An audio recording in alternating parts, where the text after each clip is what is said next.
YouTube, I'm trying something a little bit different. I'm going to be filming outside. I'm on my patio here using fancy light. And see how this goes. It's nighttime here, about Isha time. So today what I want to talk about is post-colonial literature or decolonizing literature, which you might put under the realm of perhaps philosophy, cultural studies, literature, etc. So this is kind of, you might call it, things historians should read that's not actually history in a sense, and things that I think enrich the field of Islamic studies and Islamic history. And so the first title that I have here is from Hamid Dabashi. He's one of my favorites. He's a professor at Columbia University, and he has this book here, Post-Orientalism, Knowledge and Power in a Time of Terror. I hope you can see that there, Hamid Dabashi. And so I've talked about before Edward Said's famous book, Orientalism, which I'll probably talk about again here as well. This is Post-Orientalism. And one of the nice things about this book here is he gives one of the most detailed biographies of a very famous Orientalist by the name of Ignaz Goldziher. And he was a Hungarian scholar of Jewish descent who converted to Islam. And this is kind of around the turn of the century, 1800s, 1900s.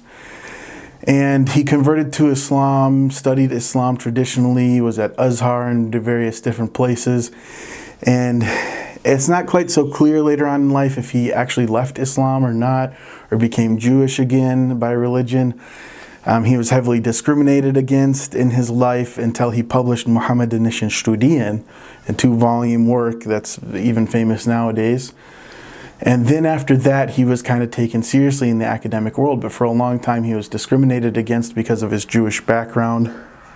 And he wrote predominantly in German. So Hamid Dabashi in this book actually looks at his private diaries in German and is able to come up with a pretty decent biography. So that's one of the takeaways I really enjoy from that book. Coming up next from Hamid Dabashi is Can Non-Europeans Think? All right, controversial title. I like it. Yeah, this is kind of just a really awesome book that tries to not only provincialize European thought, European philosophy, but it just kind of refutes Eurocentrism in general. There's you can see I got plenty of tabs here in the book. There's lots of things that I really enjoy about this book. And the series that I had on, the Orientalism series, Silsila al-Istishraq, a lot of that, came from these type of books here. And this one I think is a hidden gem right here. Decolonizing Methodologies from Linda Tuhiwai Smith. This one was recommended to me by a professor at the University of Chicago, Yusuf Kasewit. And I went and bought it. It wasn't that expensive on Amazon, like $20. It's published by Zed Books, and it's just a really awesome book that makes you really question yourself as an academic. When we're talking about peoples other than ourselves, in what way, shape, or form are we doing that? And how are we empowering indigenous scholars? How are we engaging with indigenous traditions, whether they be historical or philosophical, theological, what have you? And of course, another one from Hamid Dabashi, right here. So he's a cultural critic, award-winning writer. His books and articles have been translated into numerous languages. And like I said, professor at Columbia University. So this one here, Brown Skin, White Masks, a play on Frantz Fanon's book. And this one is talks quite a bit about how there are Muslim academics and people who parade themselves as experts coming from a Muslim background who blatantly lie about Islam or the field of Islamic history or Islamic studies in order to make a profit, in order to fit in with the colonizer, and things like that. People like Ayan Hirsi, for instance, is one of them. And, you know, it talks about how even though you're a Muslim, that doesn't mean that you might not be Orientalist. And the same could go for any other categories out there. Just because you're an indigenous scholar doesn't necessarily mean you're using indigenous epistemologies or treating them fairly on an equal playing field. And that's the important part. All anybody wants is just equality in the academe. And then I couldn't talk about post-colonial studies or decolonization without talking about Talal Asad. So, and by the way, all of these books that I'm talking about, I'm going to put them down below in the description with a link to where you can go purchase them, a link to Amazon as well as another bookseller in case you don't want to give your money up to the Amazon monopoly.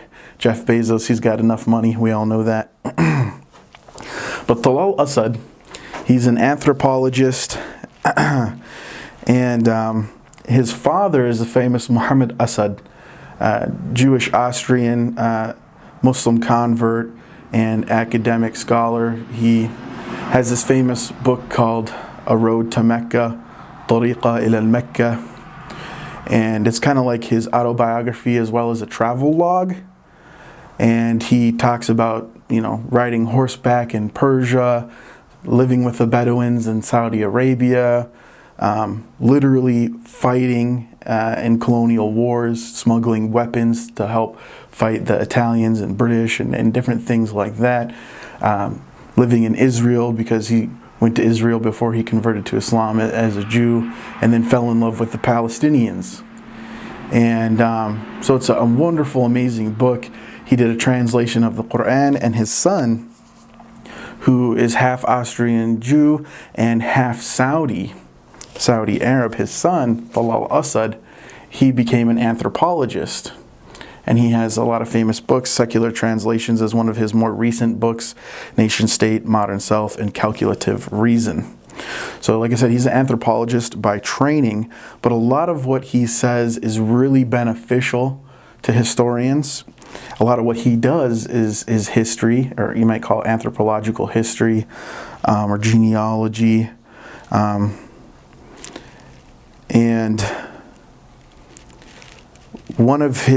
the major benefits of reading him is he really easily brings to light ways of thinking that many academics either just dismiss or don't really understand, maybe because they don't know Arabic well enough, or they don't really give proper time and attention and credence to certain groups or individuals. So he'll talk about like Saudi ulama and how they actually have more freedom of thought than Immanuel Kant could have ever imagined. Through the medium of nasiha, they can directly criticize rulers without being imprisoned, although many still, as we know, in Saudi Arabia are imprisoned because it's an authoritarian state. Probably one of his most famous books is Genealogies of Religion, and in religious studies departments this definitely gets quite a bit of attention there. So it says that here in this book he's professor of anthropology at Johns Hopkins University. I'm not sure if he's still there or not. You can Google him, figure that out. And so discipline and reasons of power in Christianity and Islam. So he's really good at just kind of looking, like provincializing the West, taking a look at Western thought and showing how it's fundamentally different from many other regions around the world. And because often when you're in the bubble of Western thought, you're not actually cognizant of what it really is. What is the Enlightenment and how does it affect us? And so, for instance, in this book, I remember one of the things he does is he looks at the word ritual. Where does the word ritual come from in the English language and in the Western context? And he traces the etymology of that word and shows how it's really quite fundamentally different than an Islamic concept of ritual. And so even just using a term ritual to describe what Muslims do as worship is complicated. And he also has this book, Formations of the Secular, Christianity, Islam, and Modernity, right there. So that's another one, and he talks about a lot of the similar topics here, and opening with a provocative query: what might an anthropology of the secular look like? So he is kind of like looking at secularity as its own religion, you might say, its own practice, its own worldview, and kind of tackling it and dissecting it and taking a look, analyzing it, dismantling a lot of assumptions about secularity that many people have, and to show that it's not as universal as people think. And so I really appreciate that book. If you just want like a really good general introduction to post-colonial theory, or decolonizing thought, this is the book I really would recommend, Post-Colonial Theory, an Introduction by Leela Gandhi. And this is the second edition, so this is kind of more recent. But you can see all my tabs here too. This book I love quite a lot. So she's John Hawkes Professor of Humanities and English at Brown University. But this is kind of like a very well-respected introduction to post-colonial theory. If you want to look at how, colonialism has been, and racism in the academy has been criticized, that's probably one of the best books to get your introduction. And this book is from my undergraduate degree. I studied linguistics. Not only did I just love language and love linguistics as a nerdy thing, but I was thinking also to go abroad, go overseas, and teach some English. And so I got this book here from undergrad, Non-Western Educational Traditions. And so it says Indigenous Approaches to Educational Thought and Practice.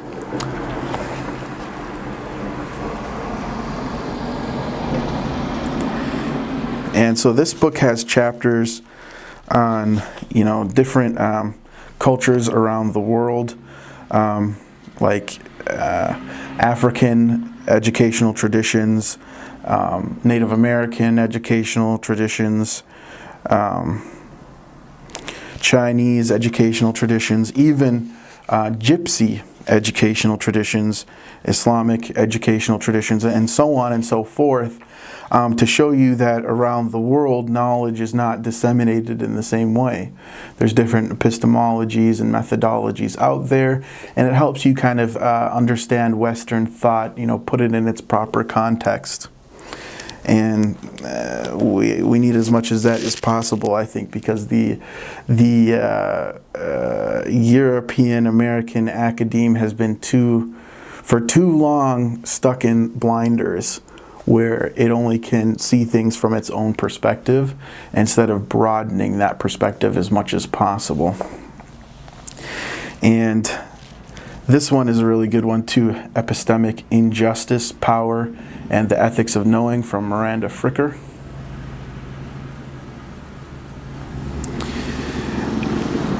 And so this is about, epistemologies and how people might rank epistemologies one over the other, and how Eurocentrism is a dangerous epistemology in and of itself, and how we have to be careful not to just dismiss other epistemologies and actually seriously engage epistemologies as an equal, which is something a point I keep trying to come back to.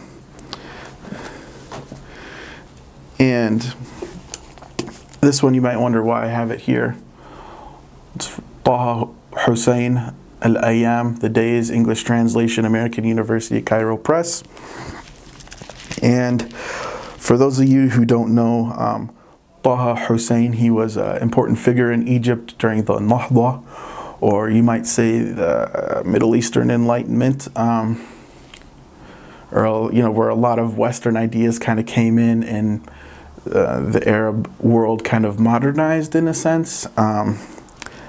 But at the same time that they brought a lot of modern things in from European thought, there's a lot of decolonizing and post-colonial theory that is mixed in along with all of that.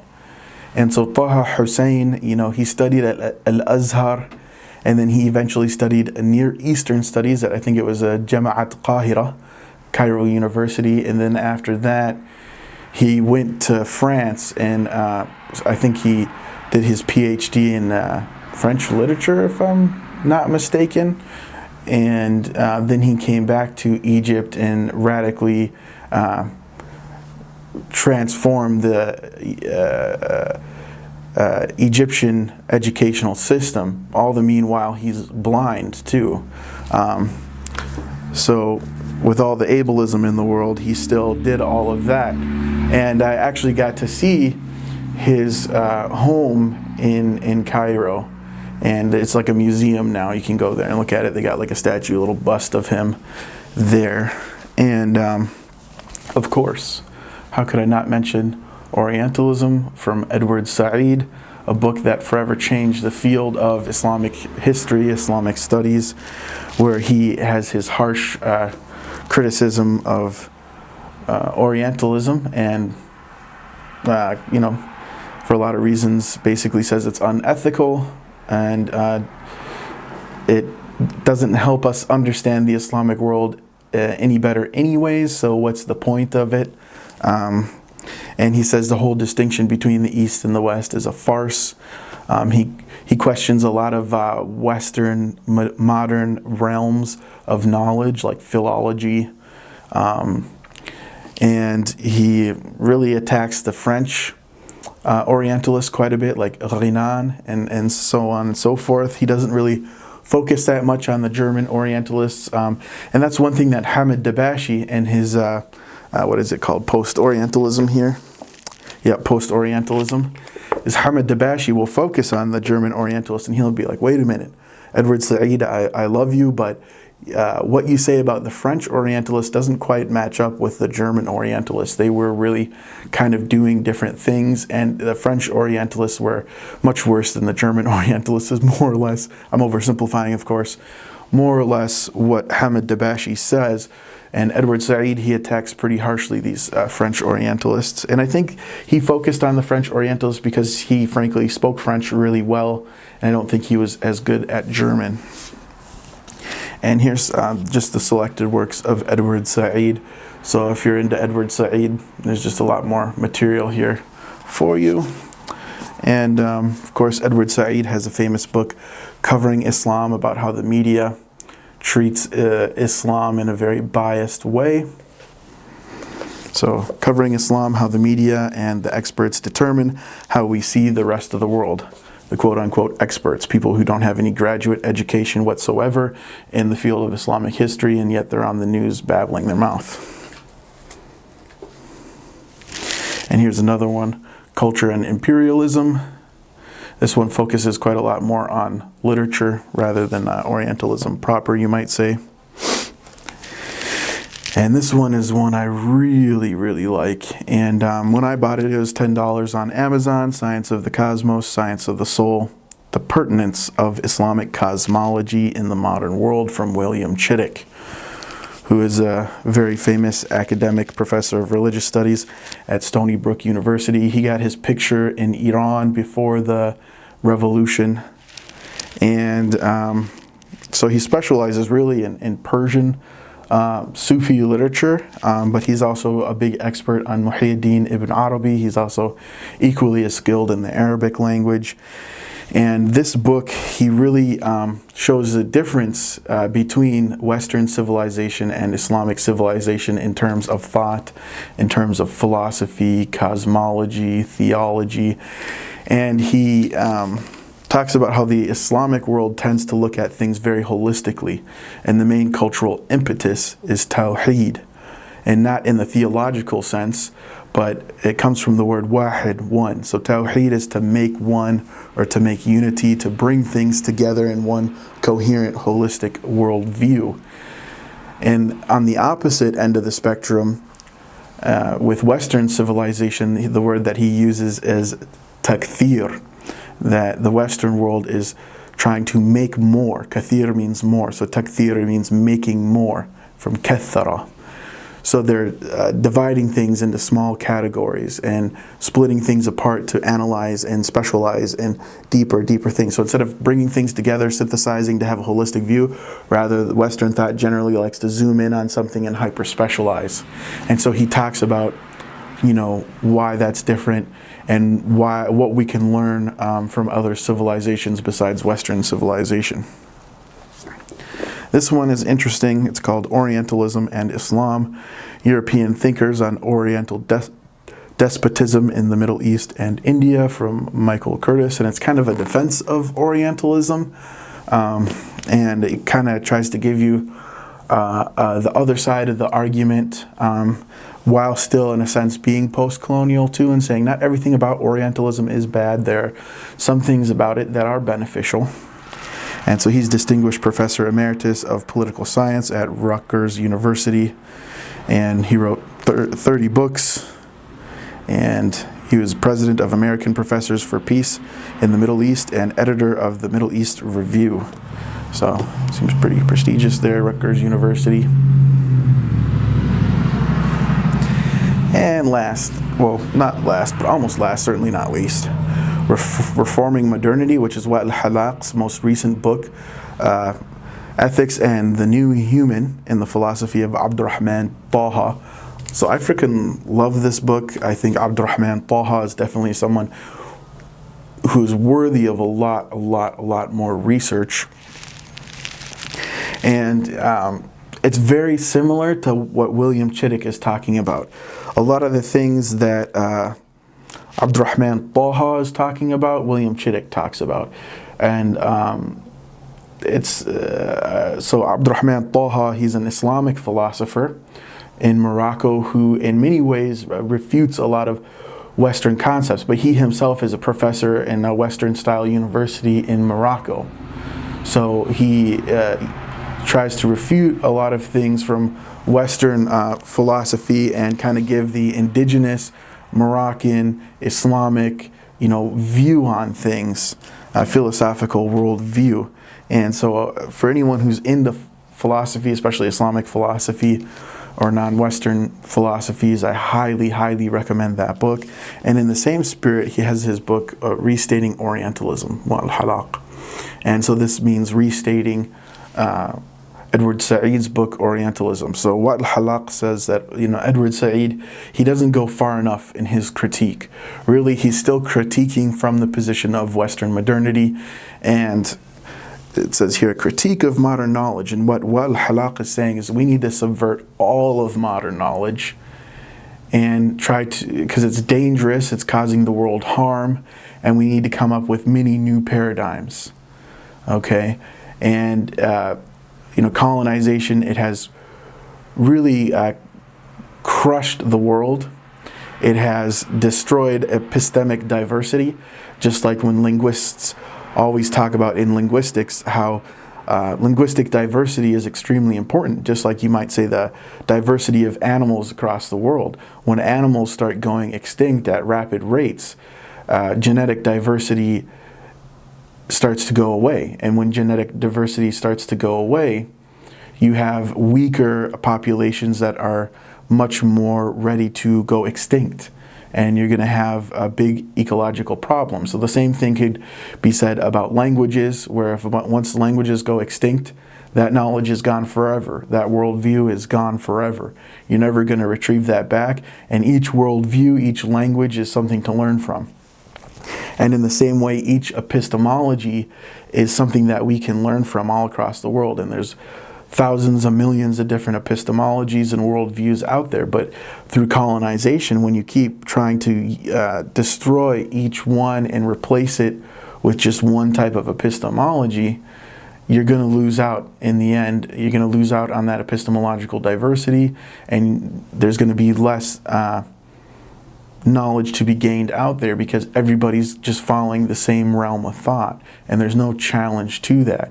And when that starts causing problems, as what Halaq argues, right now, we're at the brink of nuclear destruction at any moment. We're at the brink of ecological destruction with global warming and many other problems and issues. You know, we're going to run out of fossil fuels. Then what are we going to do then? And et cetera, et cetera. We need other types of systems and worldviews in order for us to actually successfully live life on Earth. So I highly recommend this book, and try to talk fast and not keep this video too long. Like I said, there's going to be links below for each one of these titles if you want to go check out any of them. Those are my favorite books on post-colonial theory. If there's any others that I missed out on that you guys recommend, please comment below and tell me, because I probably would want to buy that and want to know about it, would like to read it. So one last book here, and that's because I mentioned, you know, Frantz Fanon already. So Frantz Fanon is very famous in the post-colonial, you know, literature. So I mean, to not mention him, I think would be a little bit sacrilege. So here it is, The Wretched of the Earth. And this book, I absolutely love it, and I recommend it to everybody. Historian or not, Muslim or not, Wretched of the Earth from Frantz Fanon. And so he was a psychiatrist from the Caribbean. So he's born in Martinique and studied medicine in France, specializing in psychiatry. So he lived from 1925 to 1961. And he went to Algeria to work in a hospital there, and fell in love with the Algerian people and the Algerian nationalist movement, which he joined. And he's also the author of Black Skin, White Masks, A Dying Colonialism, and Toward the African Revolution. So very famous dude, to say the least. And, you know, this book means a lot to me personally. I'm sure you've all heard about the George Floyd protests that happened here in Minnesota. I'm sure you can see in the background there that is a lot of memorabilia from the George Floyd memorial there that I have framed because I spent quite a lot of time there. And this is a book I would bring there and read at the memorial. Sometimes out loud to other people, sometimes to myself, because these things, they affect us here and now, and it's important to know about them. And I hope you like this video. Please subscribe if you're not a subscriber and you want to see more content like this. You know, hit that bell button to get notifications so you don't miss any of the videos. Give the video a like, because that helps me out and helps the channel out, which brings you guys better content.